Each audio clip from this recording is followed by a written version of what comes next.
अस्सलाम वालेकुम नाज़रीन। आज से तकरीबन 4.5 बिलियन साल पहले हमारा सोलर सिस्टम वजूद में आया था, जिसमें ज़मीन निज़ाम शमसी का वाहिद सियारा है जहाँ पर ज़िंदगी पाई जाती है। ज़मीन की सतह के तकरीबन 30% हिस्से पर मुख्तलिफ जज़ायर और बरआज़म पाए जाते हैं, जबकि बकिया 70% हिस्से गहरे पानियों पर मुश्तमिल समंदरों से ढके हुए हैं। ज़मीन के पोलर रीजन ज़्यादातर बर्फ़ से ढके हुए हैं। यहाँ तकरीबन सारा साल ही टेम्परेचर माइनस में रहता है, जिसकी वजह से यहाँ की बर्फ कभी पिघली ही नहीं है। ज़मीन का आउटर सरफेस यानी बैरूनी सतह मुख्तलिफ टेक्टोनिक प्लेट्स पर मुश्तमिल है, जो हज़ारों सालों से आहिस्ता आहिस्ता हरकत करते हुए अपनी जगह तब्दील करती रहती हैं। दोस्तों, 3960 किलोमीटर रेडियस के साथ ज़मीन हमारे निज़ाम शमसी का 5वां सबसे बड़ा सियारा है। ये वो वाहिद सियारा है जहाँ कुदरती तौर पर पानी इसकी सतह पर यानी लिक्विड फॉर्म में रह सकता है और यहाँ का टेम्परेचर ज़िंदगी के लिए बिल्कुल मौजू है। निज़ाम शमसी के हर दूसरे सियारे का नाम यूनानी या रोमन देवता के नाम पर रखा गया था, लेकिन कम से कम 1000 सालों से कुछ सकाफ़तों ने हमारी दुनिया के जर्मन लफ्ज़ यानी अर्थ इस्तेमाल करते हुए बयान किया है कि जिसका मतलब है दी ग्राउंड यानी ज़मीन। नाज़रीन, ज़मीन पर तकरीबन 365.25 दिन होते हैं, यानी एक बार सूरज के गिर्द ऑर्बिट करती है।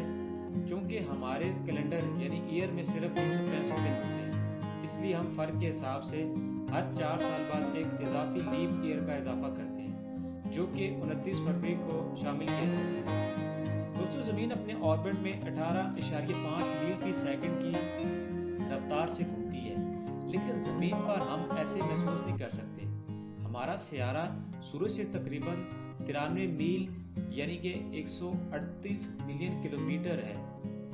इस कदर तवील फासले की वजह से सूरज की रोशनी को ज़मीन पर पहुंचने में 8 मिनट का वक्त लगता है। इसके अलावा ज़मीन पर 23.9 घंटों में अपने महवर के गिर्द घूमती रहती है, जिसकी वजह से ज़मीन पर रहने वालों के लिए दिन और रात का तयन होता है।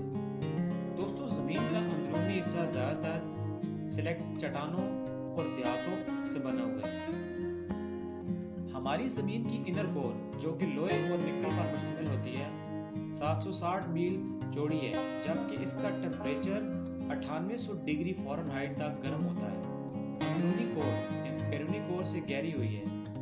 लोहे और निकल की इस कोर की मोटाई तकरीबन 1400 मील है। इस बैरूनी कोर के ऊपर पिघली हुई चट्टानों की 1800 मील मोटी तह मौजूद है, जिस पर ज़मीन की क्रस्ट टिकी हुई है, जबकि ज़मीन पर बराज़मी तकरीबन 19 मील मोटी तय है। लेकिन समुद्री परत, जो समुद्री फर्श बनाती है, तकरीबन 3 मील मोटी होती है। वीनस और मरीख की तरह ज़मीन पर पहाड़, वादियाँ और आतिशफ़शा मौजूद हैं, लेकिन ज़मीन की सतह का तकरीबन 70% पानी के समंदरों से ढका हुआ है, जिसकी गहराई औसतन 2.5 मील है। पानी के इन समंदरों में ज़मीन के 97% आतिशफ़शा पहाड़ और 40,000 मील से ज़्यादा तवील पहाड़ी सिलसिले मौजूद हैं। दोस्तों, ज़मीन की क्रस्ट मुख्तलिफ प्लेटों में तकसीम है, जो एक दूसरे पर सुस्त रफ्तार हैं और इस तरह हरकत कर रही हैं कि जैसे ही ये प्लेटें आपस में टकराती हैं तो ज़लज़ले के झटके आते हैं। जब बराज़मी प्लेट्स आपस में टकराती हैं तो हिमालय जैसी पहाड़ी सिलसिले वजूद में आते हैं।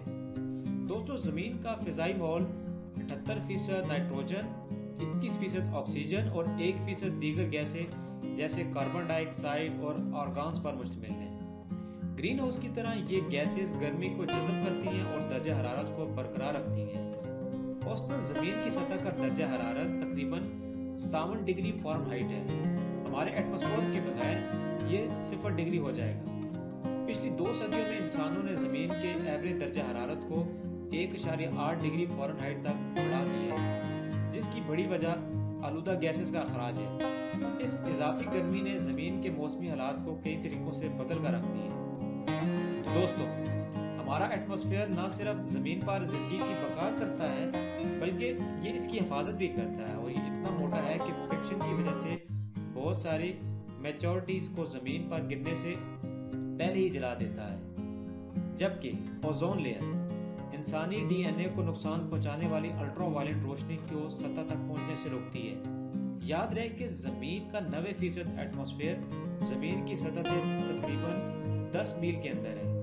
زمین وہ سیارہ ہے جسے ہم تفصیل سے سمجھنے کی ضرورت ہے، جسے ہم یہ دیکھنے میں مدد ملتی ہے کہ نظام شمسی کے دوسرے سیارے کیسے برتاؤ کرتے ہیں۔ ناسا کے پاس درجنوں ایسے مشینز ہیں جو ہماری زمین کے رازوں کو حل کرنے کے لیے لگاتار مصروف ہیں اور ان کی مدد سے دوسری زمینوں کو تلاش کرنے کی کوشش کی جا رہی ہے۔ ناسا کے کیپلر اسپیس ٹیلیسکوپ سے ایسٹرونومر نے تقریباً 3800 سے زیادہ پلانٹس کو دوسرے سیاروں کے چکر لگاتے ہوئے پایا ہے، جن میں سے کچھ زمین کے سائز کے مطابق ہیں اور ان میں سے چند ایک اپنے ستاروں کے گرد ان علاقوں میں گردش کرتے ہیں کہ جہاں زندگی کے لیے درجہ حرارت موزوں ہے۔ تو دوستو، ممکن ہے کہ آنے والے دور میں ہم نظام شمسی کے باہر ایسے پلانٹ دریافت کرنے میں کامیاب ہو جائیں جہاں زندگی کی بقا ممکن ہے۔ تب تک انسان کی یہ تلاش جاری رہے گی۔ اور تم اپنے رب کی کون کون سی نعمت کو جھٹلاؤ گے؟ دوستو، تب تک کے لیے اللہ حافظ، اپنا خیال رکھیے گا۔